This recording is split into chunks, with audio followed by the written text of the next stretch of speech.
నాటావు 2 లీటర్ల పాలు ఇస్తుంది. దాంట్లో అద్భుతమైన ఔషధ గుణాలు ఉన్నాయి.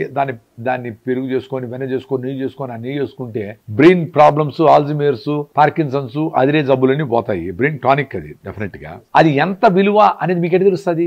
లాక్టోబాసిలస్ వచ్చి జబ్బులు రాకుండా, పొట్ట అప్సెట్ కాకుండా ఎంత కాపాడేది ఎవరికి తెలుసు? సో పాలు దాన్ని పెట్టే ఖర్చు ఎక్కువ అని లెక్కేస్తాం కానీ దానివల్ల జరిగే బెనిఫిట్స్ ఎంత అని మనకైతే తెలుసు. అంటే వ్యవసాయం మొదలైనాక మనం ఆవుల్ని డొమెస్టికేట్ చేసినాం. 1 లీటర్ డీజిల్ కూడా లేకుండా పొలాలన్నీ ఎద్దులతో దున్నుకున్నాం. భూమికి ఆ పేడ మూత్రం వేసి భోజనం పెట్టాం. తల్లిపాలు లేనప్పుడు ఆ పాలు పిల్లలకు పోసినాము. దాన్ని పెరుగు మజ్జిగ చేసి, నెయ్యి చేసి అందరూ వాడుకున్నాం. అంటే కాంప్రహెన్సివ్ గా చూడాలా. అంతేగాని ఈ ఆవు ఎంత ఖర్చు అయింది, ఎన్ని పాలు వచ్చాయనేది లెక్కే కాదు. సో ఈ ప్రాసెస్ లో ఎకాలజీ ఉంది, ఎన్విరాన్మెంట్ ఉంది, బయోడైవర్సిటీ ఉంది, జంతు జీవజాలాలని రక్షించేది ఉంది, అన్నిటితో కలిసి బతికేది ఉంది, నేచర్ ని ప్రొటెక్ట్ చేసే విధానం ఉంది, కార్బన్ ఫుట్ ప్రింట్స్ ఉంది. ఇప్పుడు పెద్ద పెద్ద యూనివర్సిటీలు మాట్లాడుతూ ఉంటే సైన్స్ అంతా దాంట్లో ఉంది.